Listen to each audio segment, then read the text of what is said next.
Hey everybody, welcome. Hello. This is Ari Fox, Jen Uchin. Welcome to the New Gaming News podcast or video cast. And we are both on the East Coast being inundated with snow and possibly, the issue is I'm gonna have to shovel out tomorrow morning. This is gonna be backbreaking work, but I did go out a few times today and Yeah. try to sort of ease it a little bit. And as I saw the weather, it's going to actually have cold, freezing rain on top of it. So when I get out there tomorrow, I'm sure it'll be a lot heavier. Yeah, it's kind of crazy looking outside right now. It's all slushy and nasty. Yeah, it's well, where you are, I'm in Connecticut, so we have colder air mass up here, so it's a little I wish it was more dense. we're getting mostly snow. So, and you're South Jersey, so you get a lot of rain Yeah. mixed in with that. It's very slushy and gross. So I actually prefer my little powdery. I I was know, out I there miss it. I was shoveling the powder. It was just like blowing away. It was so easy to do. So, but we have a lot of things on tap tonight. Yeah, I got a few of them. A lot of them kind of like talk about similar things as well. The first one being Newzoo revealing their trends to watch in 2021. And I Right. kind of like broke them down a little bit. So, more or less, mobile gaming is number one because it's getting popular. And it has been popular over the last year in China, South and Southeast Asia, and Latin America. So they're saying that that's the number one. Sports following esports structure, not the other way around, because as Right. we've kind of seen, everybody's trying to make esports the new traditional sports, and it's just totally different. So it's kind of the other way, actually, especially again with COVID, a lot of sports being canceled. They're really following the esports uh, structures. This is something I talk about a lot because I believe that content is really important for any kind of business. So content being important even outside of like competitive play of organizations, like the content that they're making is even better than like competitions that they're winning. And You mean the casters themselves? not even the casters, even like organizations like 100 Thieves or like FaZe Clan, they have content creators and streamers on their organization outside of just players, and that's kind of like more important to reach their audience. So it's actually more important than their teams.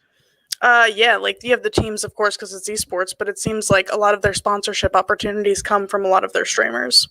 Well, I mean, they have to figure out a way to make money somehow. Yeah, and that's kind of like them doing both of those things to sweeten the deal and make their brand better. But it's funny because Newzoo is revealing these trends and what to watch in 2021. So basically, they're saying that esports teams are going to be more media-based companies than they are that's pretty much what they're saying. actual competitive sports leagues or teams. Yeah, that was my take on it, at least. Yeah. Well, I think I probably could have seen this coming like 3 years ago because you own a team, you're not making any money. Yeah. I mean, they didn't make any money for years. I mean, if you didn't win a match, you're basically, SOL on whether or not your team's going to go home with money that match. If you and especially if you're like a lower tier team and you're not winning as many competitions, you're definitely not going to get as many sponsorship opportunities if you're only relying on the eyeballs from competitive play. So then let's go back to what I originally said, which was that esports is not sport; it's entertainment. Yeah, because it really is. I mean, that's what it is. At the end of the day, we're not looking at anything that's an actual league or sport that you can put it up against the NFL and ML, Major League Baseball or any of those. It's not that. It's just another source of media. It's another source of entertainment. Here's a question now. Who has the largest audience? Probably Team Liquid, no? I don't know. Should I look it up really quick? Who's the Lord? I mean, because you think about this, let's look at it at the end of the day, what these owners are looking at. And I think I just saw a post, I think it was by Steve Archinette at Team Liquid. He was like thanking everyone for like, I don't know, they have like a lot of followers.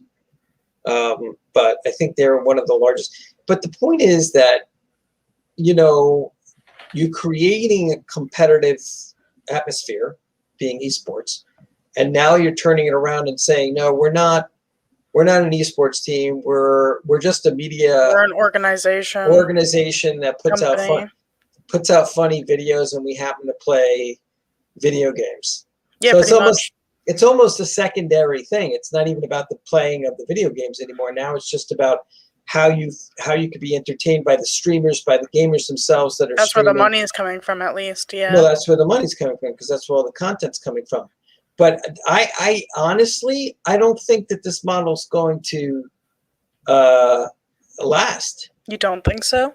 No, because think of all the other things in online that they have to compete against. They have to compete against all the other entertainment companies. They have to compete against the publishers who come out with new games. They have to compete against other social media platforms like TikTok and Twitter and everyone putting out different content. Well, if you're an YouTube. organization, you're putting content on those platforms, so it's not taking anything away from you. Yeah, but there's so many teams. Why would you want to watch that team alone and that team only?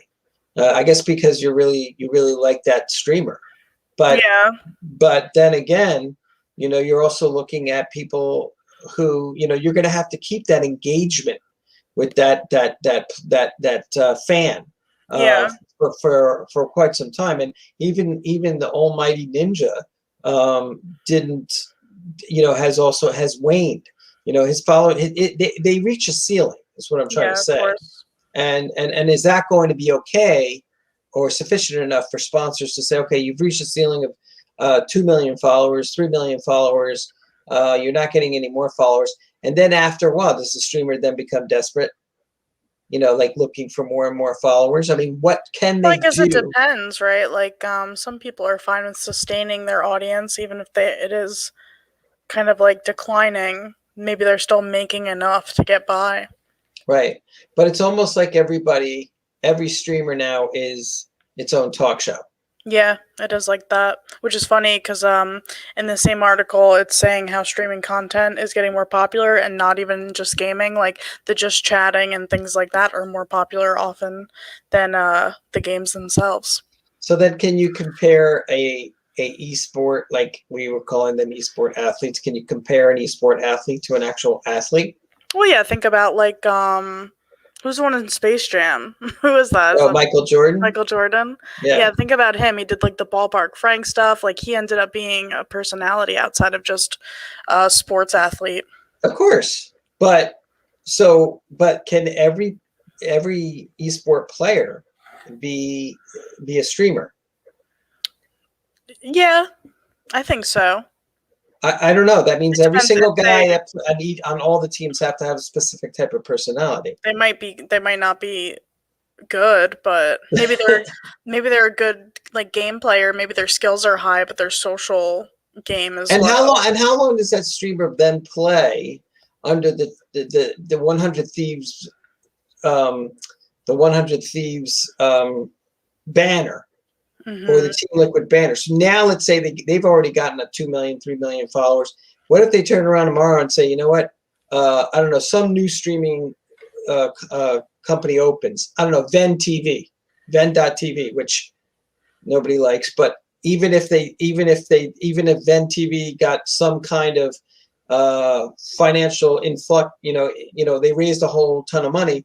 And they said, okay, why don't you come and talk over on our platform? I think that's where contracts come in, because a lot of popular streamers are contracted by either YouTube or Twitch or Facebook Gaming or whatever.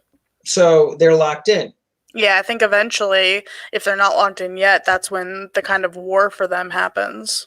Right, and then there's situations though that another team might give them offer more money and they could leave, and then that team loses that sponsorship because the sponsorship goes with them, and so do all the followers. Mm-hmm. So now it's almost like it's all about talent at the time, and so let's put this into people who might be watching out there that don't understand esports that much, but let's put this into context of like television broadcasting companies. So let's say there's one show or one person, one talk show host. Let's make it talk show host. So there's, I don't know, what's his name? Jimmy Kimmel. So Jimmy Kimmel's on a show and he has all the sponsors. Everybody follows him. but NBC or CBS offers Jimmy Kimmel a lot more money to go to that platform. Now, ABC's lost on Jimmy Kimmel because Jimmy Kimmel could go over there, but it's also based on his contract, right? Yes, that's what you're saying. So yeah, but it's that's why I say it's a very shaky model for these teams. Yeah, that's very shaky. If those teams lose that person, they're up shit's creek. Well, if you don't mind me jumping to the last article on our list, because it correlates to what we're saying. It says understanding the esports audience, the data deficit. Yeah. So pretty much this article is talking about what you and I often talk about, which is how data can get kind of warped, or people just kind of don't understand where it's coming from or the sources or anything like that. This one, yeah. Yeah, and that's what they're talking about. And as for advertising and streamers and organizations and things like that, what this company, I think they're called Pico, is trying to do is they're trying to reach out to, so there's two different types of your audience. There's the ones that are buying things that are in your database where you have all of their information because they're actually buying stuff from you. And then there's the other one where they're just kind of anonymous and you don't know anything about them. So what this company is trying to do is directly pull them.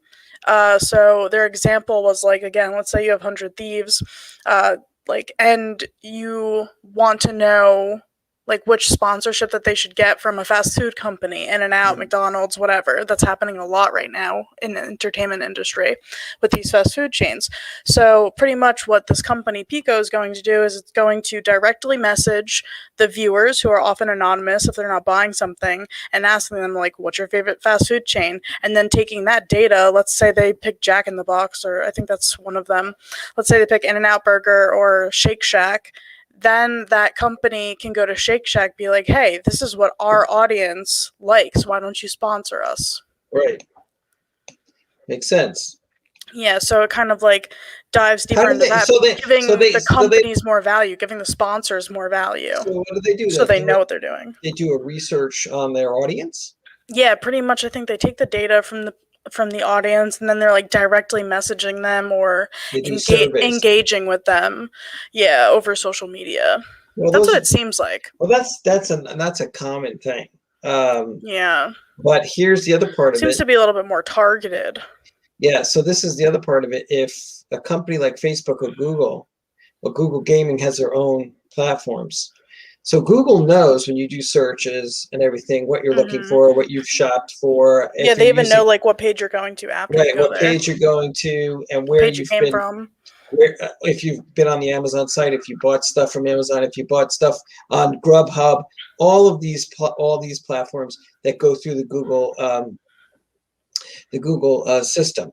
So now, if Google Gaming turned around and set up their own streaming network, they would have pinpointed accuracy, knowing each individual person's data of whoever they're streaming. So they can either sell that information, which is, you're saying this company, I bet you this company's probably bought that information from companies like Google and Facebook, and then is reselling it, or it's putting it into, or pumping that data into the streamers that are, or into the viewers that are watching those streamers stream. I mean, it makes sense. I mean that's how I would see it, and how. Yeah, that's what they're saying. Right, which is actually, it's getting, it's all becoming more sophisticated. It needs to. Right. So in the beginning, because they want to make money. Yeah. I mean, these investors, all these people have been pumping millions of dollars into, these different teams are turning around going, I want my money back, or I want to make money from this. Yeah. So let's figure out a way to do it. Yeah, because even if they have high viewership, you don't know who that audience is at all. So the numbers are kind of meaningless, especially if you're non-endemic to esports. If you're just an outside company trying to make money by sponsoring this team, because this amount of people are going to see your logo and going to see what you're about. That doesn't mean it's going to convert. But all that data research and all that data that's pumped into the back end of the stream to the viewers, they have to pay money for that. Somewhere somebody has to pay for that data. So that's going to be passed on now to the sponsor. Is the sponsor going to be willing to pay that kind of money to get to reach that audience. Yeah, that I'm unsure of. They obviously don't go into that.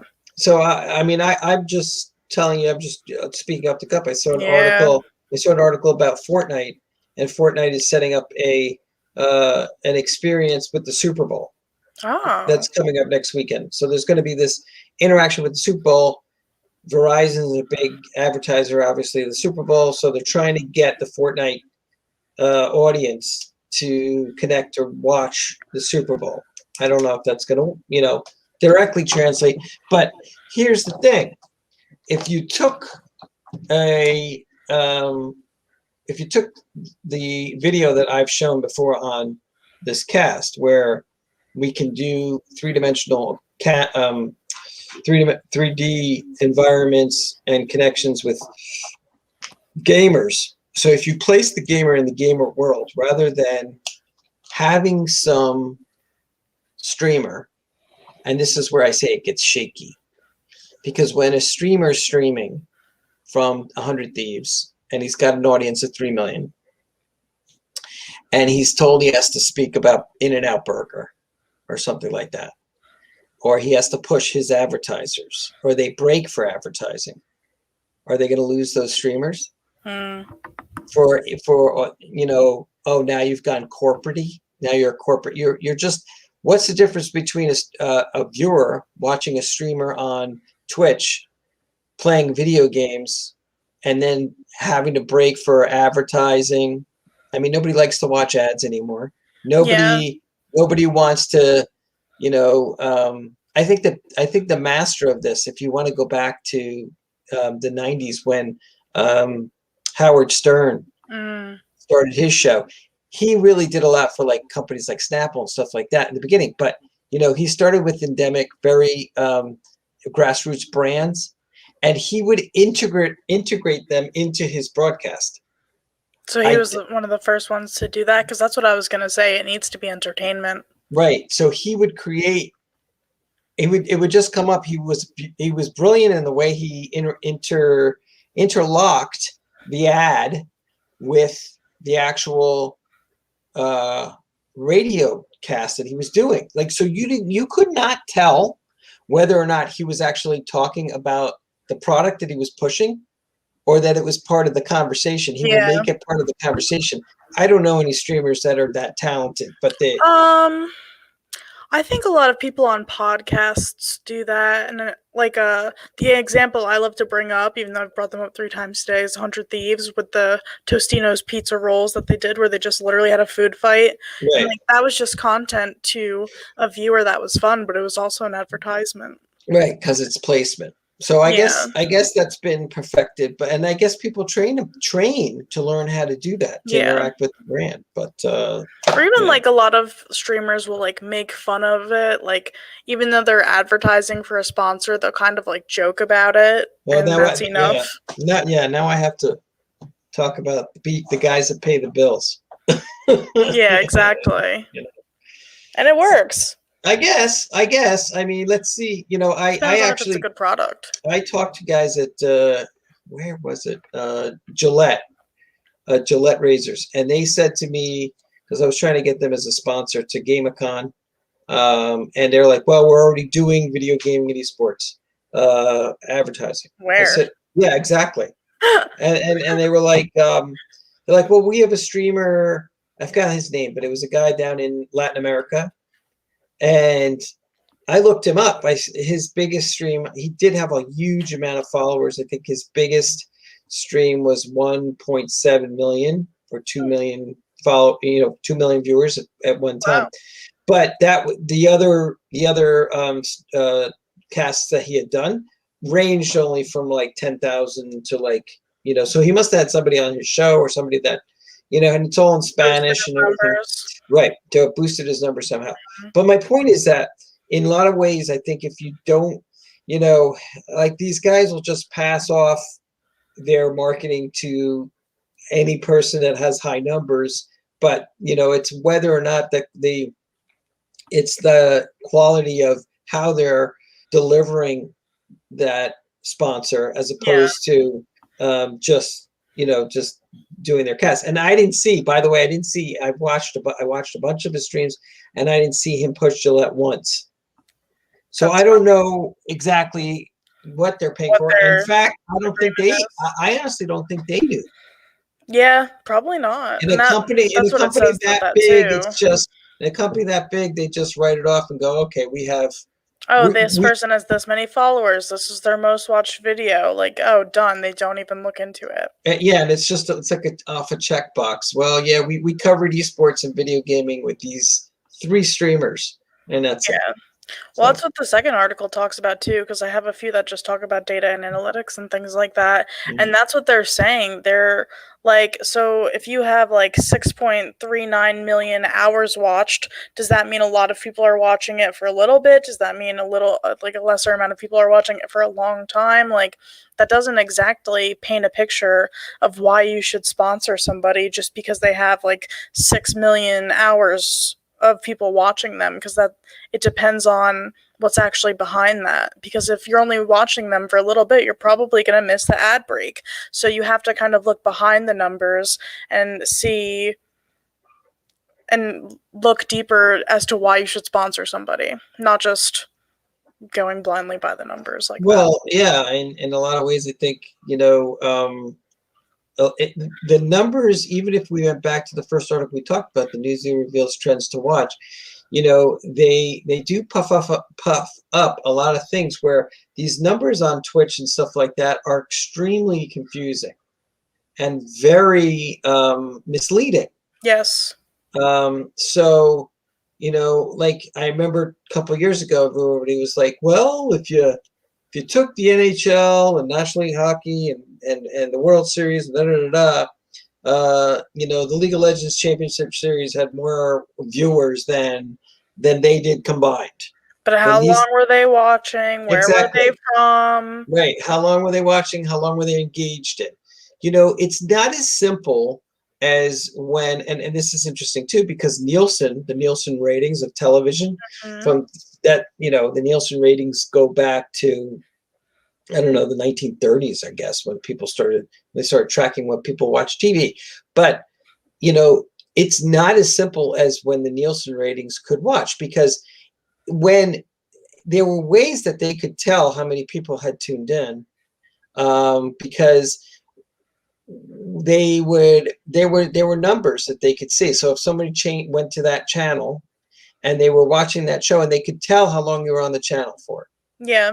So they could. They can tell now. They're just not telling you. Right. They're not telling you because millennials and Gen Zs flip. They're like channel flippers. Like. Yeah, I know I am, especially with stuff like TikTok. Like, oh, this video is more than 30 seconds. I don't know if I could watch that. I know. So it's hysterical because I'm a little bit more patient with it.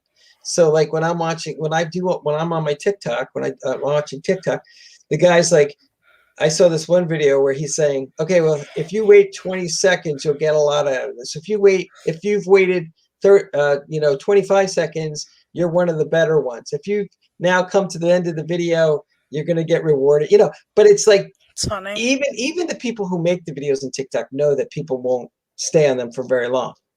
And I think in a lot of ways, that is our culture. It's a constant, if I don't know if anyone out there, stimuli. It's almost like you're not really seeing anything. It's like this, it's like this. All you're seeing is, and it's just forever. It just goes on and on and on.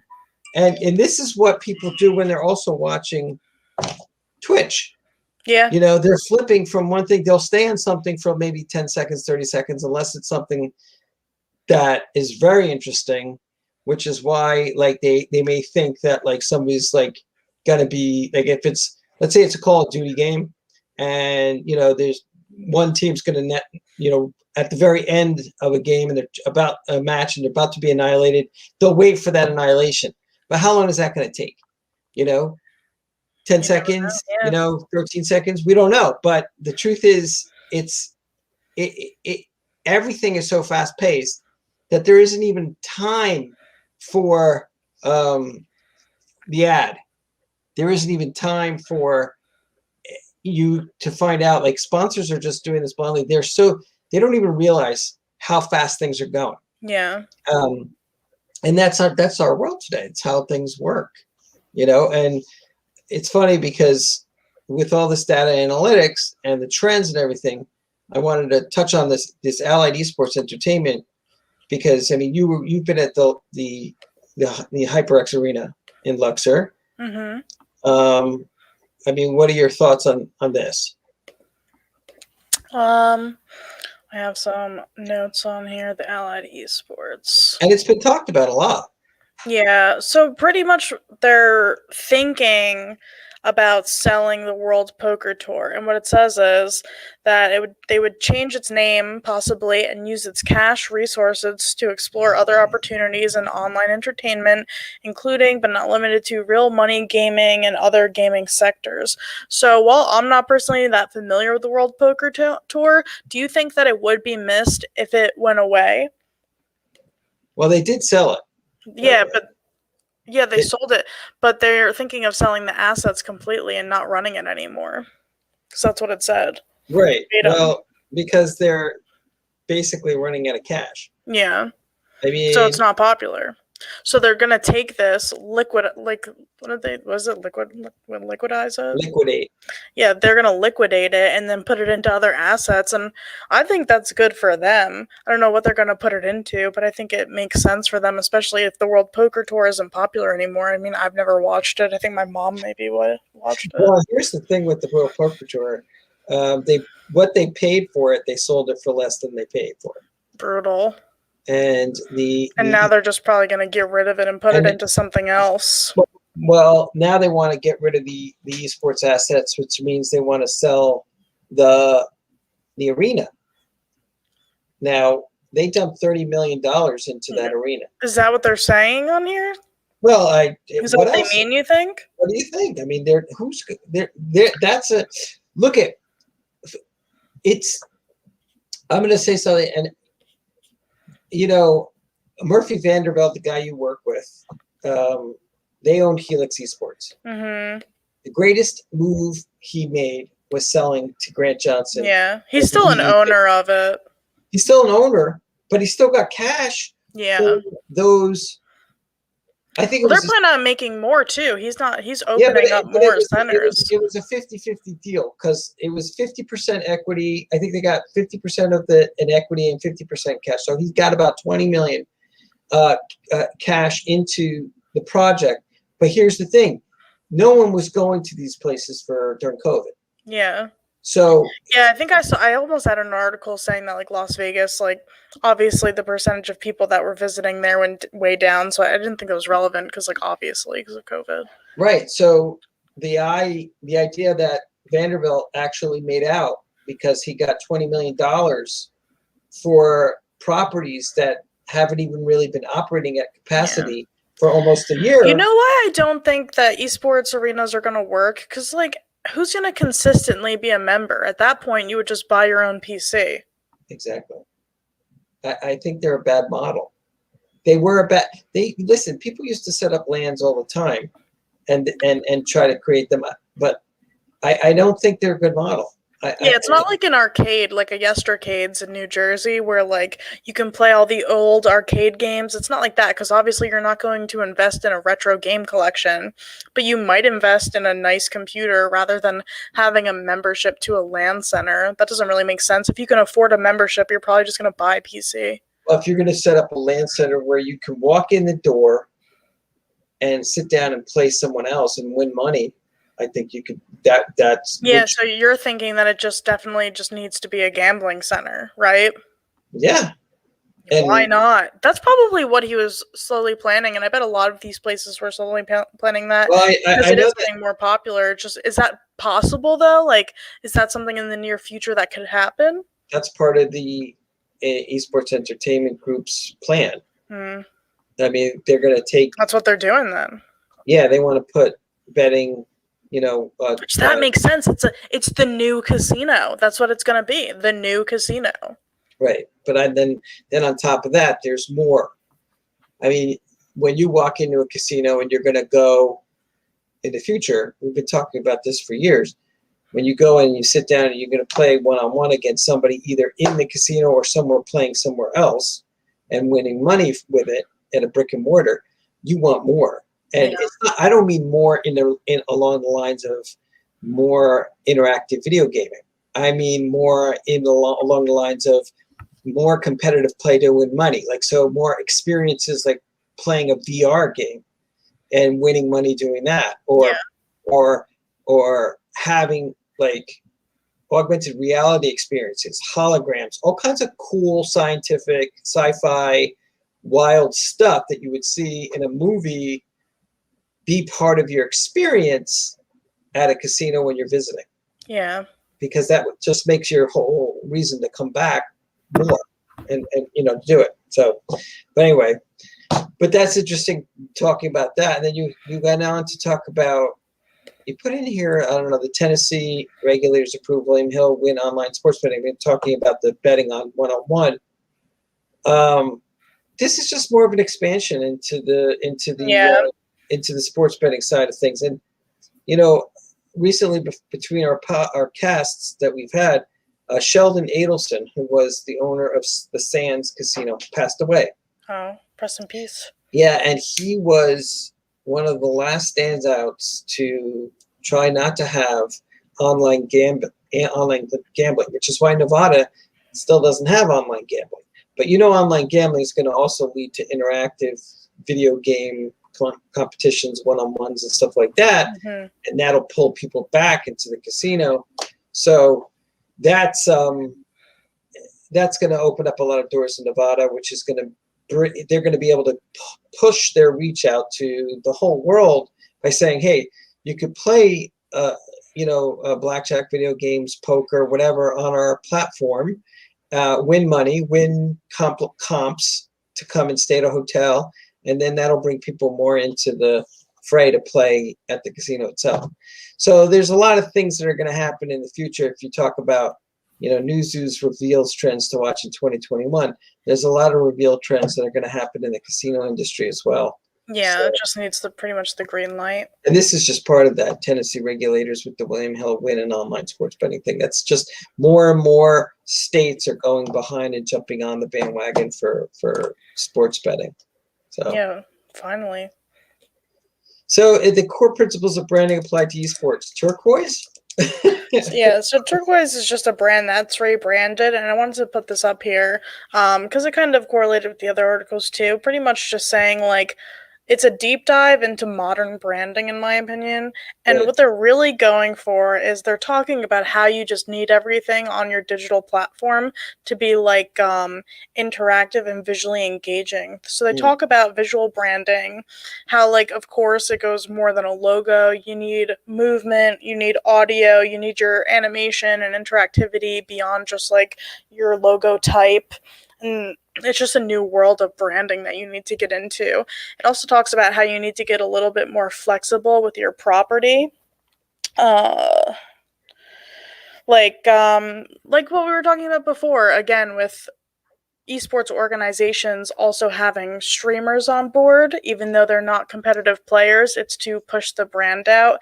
It's saying that you need to start thinking about these like multi-tier branding for not just what you are selling, but the outside of that with like your content as well. It's just all an extension, and the younger audience needs a little bit more visually than a logo sitting stagnant in the corner that nobody's going to see. It needs to be visual, it needs to be movement, it needs to be entertainment. Yeah, it's interesting if you want to take this from this broader perspective of esports.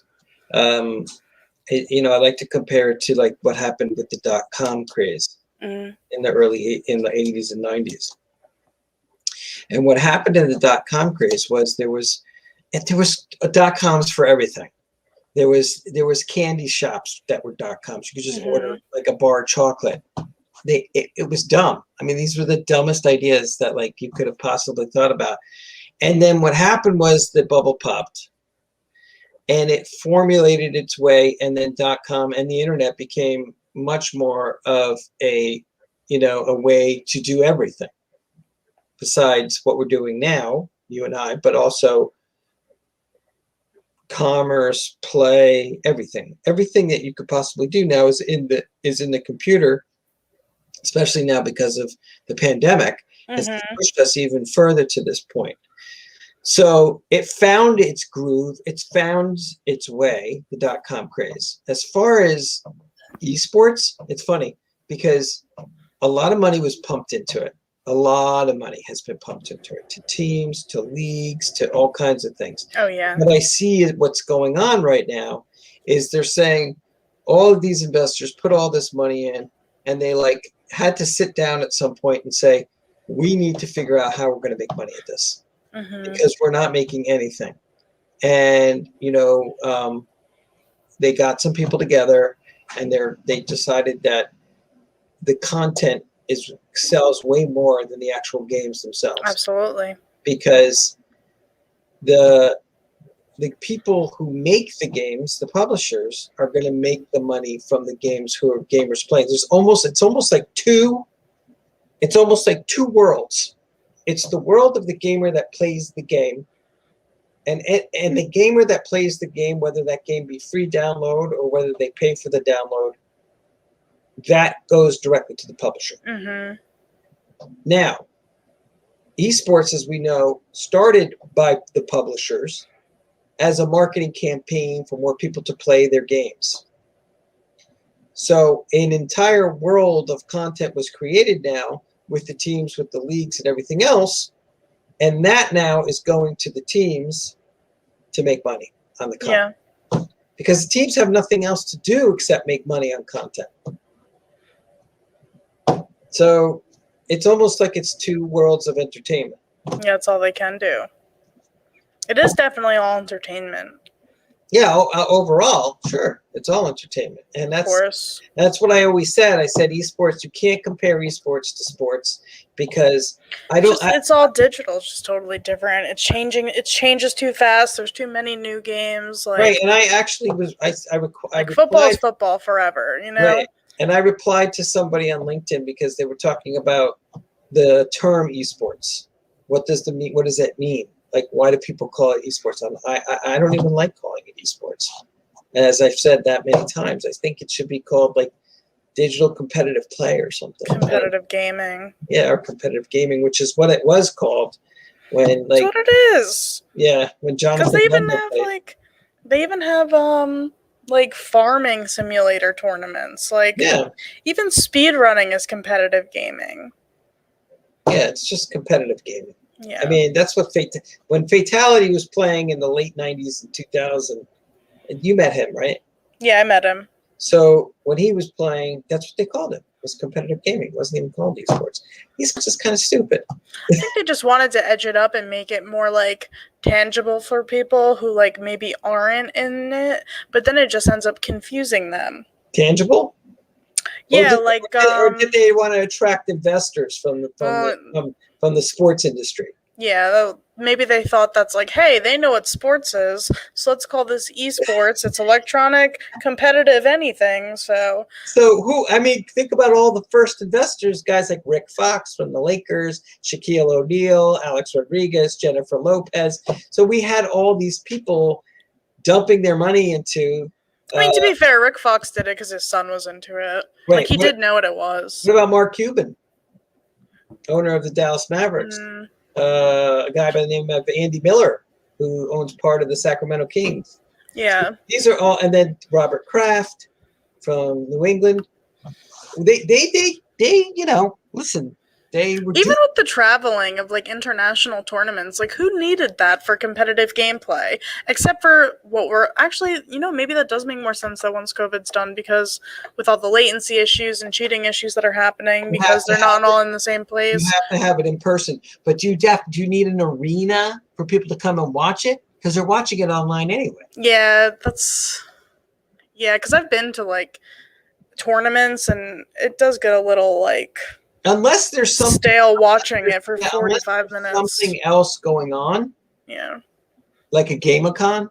Yeah. Where you could do more fun things, then it makes more sense. But you need it. Yeah, if it's just the esports one, it's like yeah. I'll be bored out of my mind. I'll be like, so.